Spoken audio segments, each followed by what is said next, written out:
தற்போதைய அண்மை செய்தி உயரிய விருதான தாதா சாஹேப் பால்கே விருது மலையாள நடிகர் மோகன்லாலுக்கு வழங்கி கௌரவிக்கப்பட்டிருக்கிறது. அண்மை செய்தியாக பார்த்துக் கொண்டிருக்கிறோம். மலையாள நடிகர் மோகன்லாலுக்கு மிக உயரிய விருதான தாதா சாஹேப் பால்கே விருது வழங்கப்பட்டு கௌரவிக்கப்பட்டிருக்கிறது. 71வது தேசிய திரைப்பட விருதுகள் வழங்கும் விழாவில் மோகன்லாலுக்கு இந்த விருது வழங்கி கௌரவிக்கப்பட்டிருக்கிறது. மலையாளத்தின் உச்ச நடிகரான மோகன்லாலுக்கு தாதா சாஹேப் பால்கே விருதானது வழங்கப்பட்டிருக்கிறது. மிகவும் உயரிய விருதாக மதிக்கப்படும் இந்த விருது தற்போது நடிகர் மோகன்லாலுக்கு வழங்கப்பட்டிருக்கிறது. தொடர்பான கூடுதல் விவரங்களோடு மீண்டும் இணைகிறார் செய்தியாளர் ஆனந்த். வணக்கம் ஆனந்த். நடிகர் மோகன்லாலுக்கு வழங்கப்பட்ட இந்த விருது தொடர்பான கூடுதல் விவரங்கள். வணக்கம் ஸ்ரீகாந்த். 2021ஆம் ஆண்டுக்கான 21வது தேசிய விருது வழங்கும் விழாவானது தற்போது டெல்லியில் உள்ள விஜயான் பவனில் நடைபெற்று வருகிறது. இந்த விழாவில் குடியரசுத் திரௌபதி முர்மு தேசிய விருது பெற்ற அனைவரும் தனது கரங்களால் விருதினை வழங்கி வருகிறார்.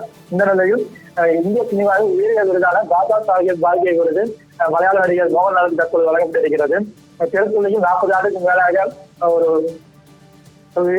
உந்து சக்தியாகவும் போலீஸ் வரும் நடிகரான மோகன்லாலுக்கு தற்பொழுது இந்திய சினிமா உயரிய விருதான தாதா சாஹேப் பால்கே விருது வழங்கப்பட்டிருக்கிறது.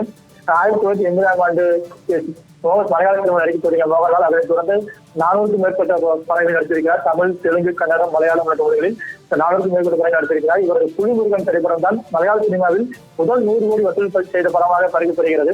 அதனைத் தொடர்ந்து சமீபத்தில் வெளியான எல்2 எம்புரான் மற்றும் துறரும் படம் ஆகிய 2 படங்களும் 200 கோடிக்கு மேல் வசூல் செய்து சாதனை படைத்து வருகிறது.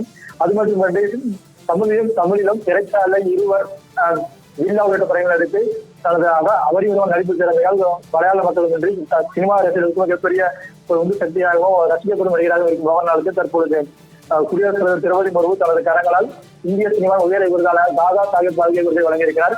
மோகன்லால் இதற்கு முன்னதாக ஏற்கனவே 2 முறை தேசிய விருது வாங்கியிருக்கிறார். அது மட்டுமின்றி பல்வேறு விருதுகளையும் பெற்றிருக்கிறார். கேரள அரசின் தேசிய அவார்டாகட்டும், டைமா அவார்டாகட்டும், அதுபோல் பிலிப்பர் அவார்டாகட்டும், பத்மபூஷன் மற்றும் பத்மஸ்ரீ விருதுகளும் அவர் பெற்றிருக்கிறார். தற்பொழுது இந்திய சினிமாவின் உயரிய விருதாக பார்க்கப்படக்கூடிய தாதா சாஹேப் பால்கே விருதையும் அவருக்கு வழங்கப்பட்டிருக்கிறது. இதனை சமூக வலைதளங்களில் அவரது ரசிகர்கள் கொண்டாடி வருகின்றனர். அது மட்டுமின்றி அவரது அரங்கிற்கு விழாவும் விருது பெற அரங்கிற்கு வரும்பொழுது உடனிருந்தவர்களும் அரங்கிலிருந்து அனைவருமே கைதட்டி தனது வார்த்தைகளுக்கு எழுத்தனர். இந்திய சினிமாவில் வழங்கப்படுகிறது உயரிய விருதான தாதா சாஹேப் பால்கே விருது தற்பொழுது மோகன்லாலுக்கு வழங்கப்பட்டிருக்கிறது. தமிழ் சினிமாவை பொறுத்தவரை இந்த விருது ஏற்கனவே நடிகர் சிவாஜி கணேசன் மற்றும் இயக்குனர் கே பாலச்சந்தர், சூப்பர் ரஜினிகாந்த் ஆகியோர் பெற்றிருக்கிறார்கள். தற்பொழுது மோகன்லாலுக்கு இந்த தாதா சாஹேப் பால்கே விருது வழங்கி குடியரசு திரௌபதி முர்மு கௌரவித்திருக்கிறார்.